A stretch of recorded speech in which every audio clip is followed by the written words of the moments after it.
you want to be Navy SEALs. I can tell you this. It doesn't take the reflexes of a Grand Prix driver, the muscles of Hercules, or the mind of Einstein, but what it does take is commitment. It takes a clearly defined, definite chief aim as to why it is you want to become a Navy SEAL.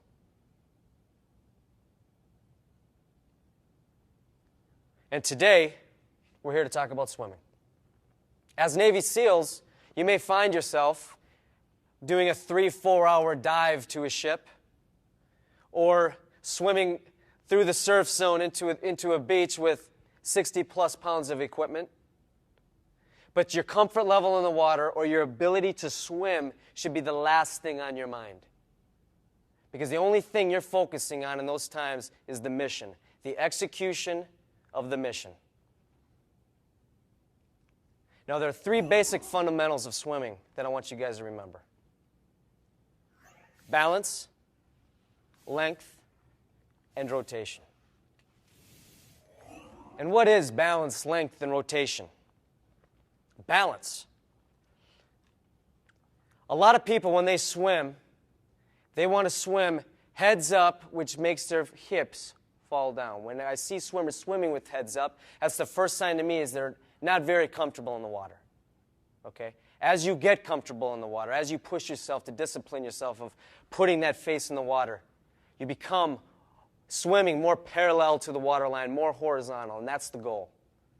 Okay? Those people that swim with their heads up, hips down, they have this image of swimming uphill. And that's essentially what they're doing. They're swimming uphill. And that's not what we're looking for. We want to be parallel to the water line, flat. And when you learn that, it's almost as if you're swimming downhill. That's what it feels like. It feels that comfortable, that you're swimming downhill, and that is the goal. There are 2 things that affect balance in the water: your head and your lungs. I'm going to refer to my lungs as my buoy.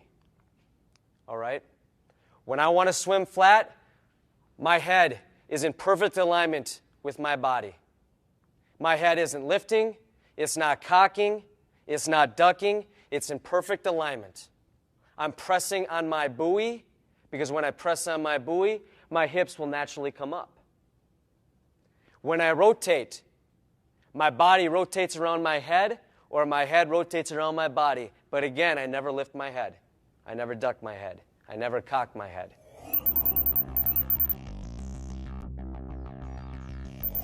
The first drill, head lead, front balance. And all I want you to do is gently lay forward in the water and start flutter kicking. And focus on pressing on the buoy and focusing your eyes straight down at the bottom of the pool. Head in perfect alignment with the body. And just flutter kick along. When you need a breath, you're going to have to lift your head up. Feel what happens. You're going to sink way low in the water. Get your head back into that position, and you'll feel yourself rise right back on up to the surface of the water. And stay in that position. If you were to lift your head while swimming, your suit's going to be way too low in the water. If you were to dip your head too deep, your suit's going to be too high in the water. So you should feel the water line coming right across the back of your head, across your shoulder blades, and across the top of your suit. That's balanced swimming. On the next drill, the next drill is called the toe hold drill.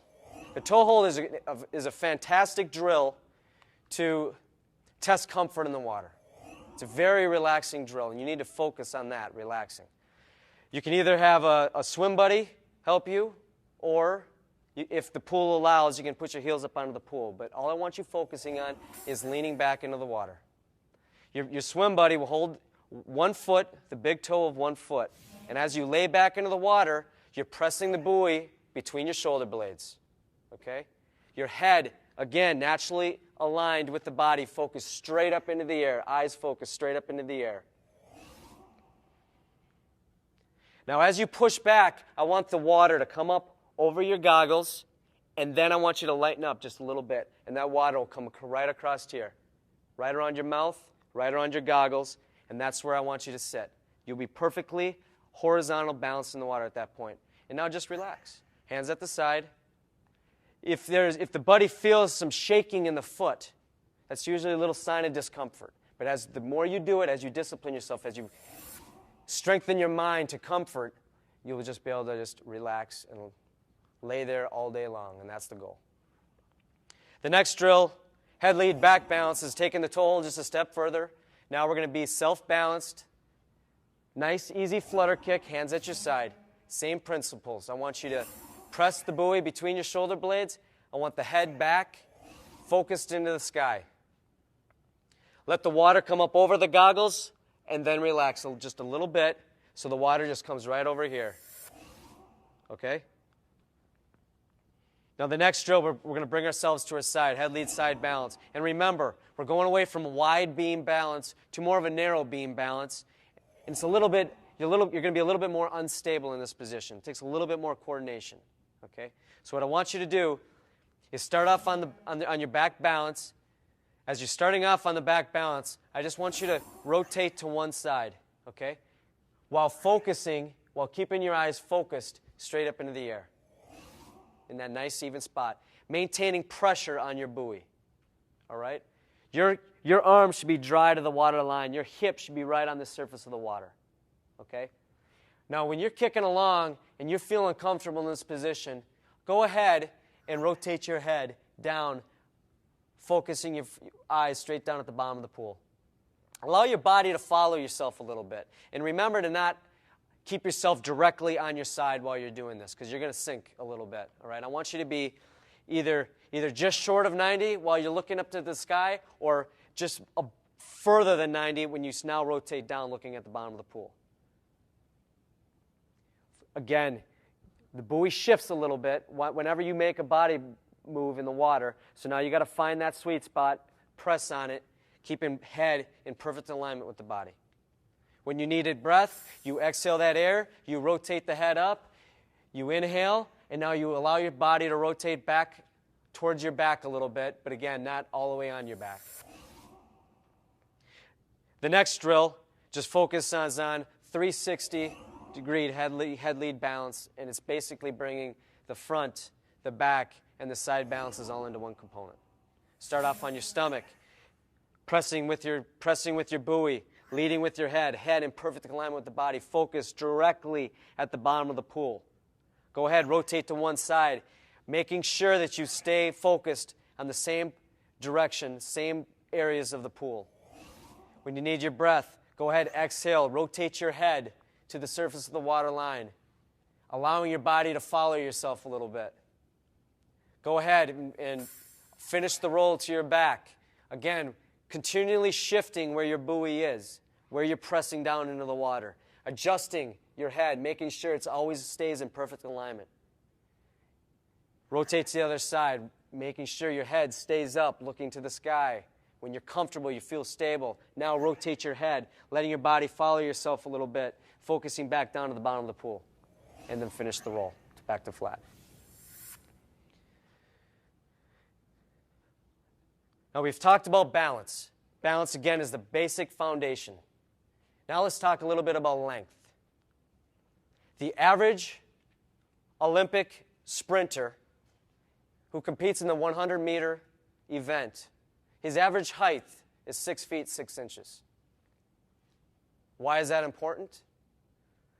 Well, it just shows the longer you are, the taller you are, the faster you're going to be. So when you're in the water, just be thinking that. You want to be stretching out as long as you can, each and every stroke. The length that you can create for yourself, the taller you are, the less drag you're going to have, the more streamlined you're going to be, and the faster you're going to be. And that's the goal. Rotation. A lot of people think that their hands, their arms, and their leg action is their only engines. And they basically just stay in one spot. And they just work this one spot. Okay, kicking and kicking. But think of this example. Think of a power hitter from baseball stepping up to the plate. Okay? And he wants to send this ball over the fence. He's not walking up to the plate just utilizing his arms with the swing action. No, he is stepping into it, cranking his hips, engaging his core muscles, and sending that ball over the fence line. You can name any sport, that's the way it is. It's a lot of hips. It's a lot of core muscles. It's the same thing with swimming.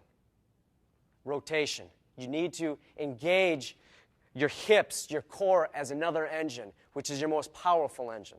It's going to be the last engine that tires out. Your arms, your legs are going to tire out before your rotation. These muscles will. So on these next drills, we're going to introduce this. Okay, we're going to introduce a little bit of length. We're going to introduce the rotation, and these drills will lead into the full side stroke. Okay. The first drill that we're going to go over is the hand lead side balance. Okay? All we're going to do is start off on our backs as if we were doing a back balance. I want you to sneak one arm above your head or forward of your head. And I want you to, once you're stable on your back, go ahead and rotate to that side. Whatever side your hand is up, go ahead and rotate to that side. Once you're comfortable, you're faced up, you're stable on your side with your hand out in front. Now I want you to rotate your head down, focusing straight down at the bottom of the pool, allowing your body to follow yourself a little bit. Okay? And again, we're doing all these drills with the flutter kick. Once you've mastered that drill right here, go ahead and add a scissors kick. Okay? Go ahead and add a scissor kick. All right? Nice. And when you scissor kick, go ahead, take your top leg always comes forward. Always remember your top leg comes forward in the water. Your bottom leg always comes back. A lot of people, when they're scissor kicking, they'll have one leg going forward, and then when they flip to the other side, their bottom leg will be coming forward. When you're doing the side stroke, your top leg always comes forward. Okay?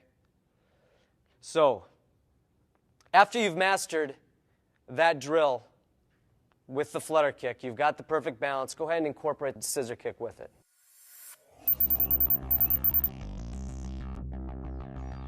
The half side stroke, okay? Starting off with the flutter kick, and again, once you've mastered with the flutter kick, you build into it with the scissor kick. All right? What I want you to focus on is, again, getting as long in the water as you can. Okay? Starting off, front balance. I want you to kick. I'm going to start from the extended position. Nice and easy flutter kicking, okay? I pull my arm, and as I pull my arm to full extension, I'm now rotating my head to breathe, as well as I'm rotating my body to breathe. It's all one fluid motion. I pull, body rotates, head rotates for the breath. Once I have my breath, I'd immediately start bringing my head down, and I bring my hand forward of my head, and right here is where I crank my hips around so I come flat. Okay? I relax here. I get my full extension. I make sure I get my full extension. I don't short stroke this. Okay? I get full extension. I make another pull. Rotate my body, rotate my head to breath. Focusing on not lifting my head. I'm constantly having pressure on the buoy so I can stay horizontal in the water. And then I recover my head, looking straight down to the bottom of the pool. I bring my hand forward, keeping my hand nice and tight to my body, palm towards my body, and I bring my hands right past my face. And as I do that, right when the hand comes past my face, I snap my hips back flat so I can get the full extension. The last stroke. The last stroke is full side stroke. The only difference now is we're going to pull our lead arm down into our body. Okay? So, starting from the fully extended position, your arms fully extended in front of you, pressing on your buoy, eyes focused directly to the bottom of the pool. Initiate that first pull, rotating your head and body to breath. Okay? Once you're at this position, go ahead and initiate pull number 2, your lead arm. All right? At this point, you can either leave your head up breathing, or as you make pull number 2, go ahead and bring your head back down looking at the bottom of the pool.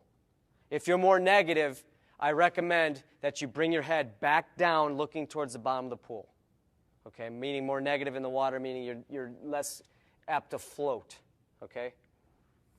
You bring the head back down to the bottom of the pool. Now, your hands and scissor kick initiate at the same time. As you bring your arms forward, you bring your top leg your cocking of your scissor kick forward at the exact same time, ensuring that you bring your hands tight to your body and up past the face. And as the hands come past the face, this is when you initiate your scissor kick. And that scissor kick will corkscrew your body around to flat again. And once you're flat, you immediately initiate pull number 1, rotation of the body to breath. Pull number 2, head back down, or you can leave your head back up.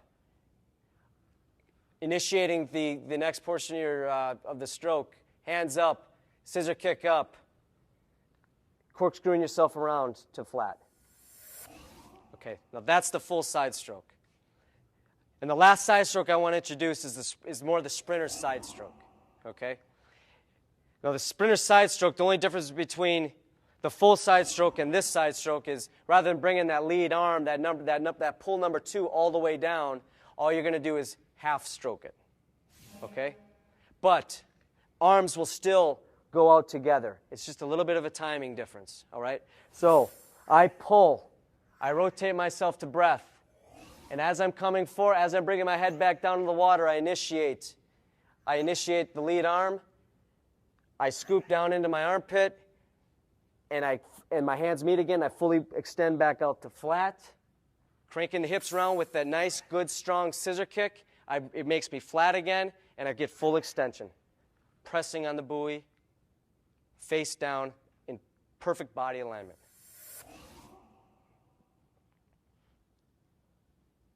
Now, the differences between the full side stroke and the sprinter side stroke. The full side stroke, it's going to be a lot less strokes going across the pool. My heart rate's going to be down a little bit lower. I'm going to be getting more distance with each pull because now I'm having 2 pulls. Okay? My stroke count's going to be a little bit lower. Now, in the sprint side stroke, my stroke count's going to be a lot higher, but I'm going to be going across the water a lot faster.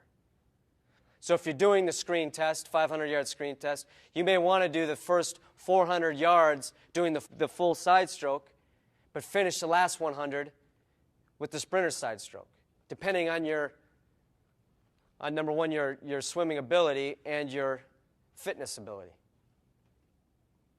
So in closing, I'll leave you with this. There's no trick. There's no easy way. There's no substituting for good old-fashioned hard work. Okay? That hard work, that preparation time you guys need to be putting in now prior to buds will give you the confidence for when you are in buds. You're going to have that confidence level and that comfort. And the chances of your success through buds increases dramatically. Above all else, remember, balance, length, and rotation. If you discipline yourself in practicing these skills, you're going to find yourself swimming faster and more efficiently. This video is designed to help you get ready for buds training. But you can't learn the drills and swim strokes by just watching the DVD. You have to get in the water. We recommend hitting the pool at least 3 days every week. Try to spend a minimum of 1 hour in the water each session. Your goal should be to swim up to 500 yards doing the side stroke in under 10 minutes. If you can't swim that long or that far, don't worry. Cut back and work your way up to the goal. With desire and hard work, it won't take long before you're swimming like a Navy SEAL.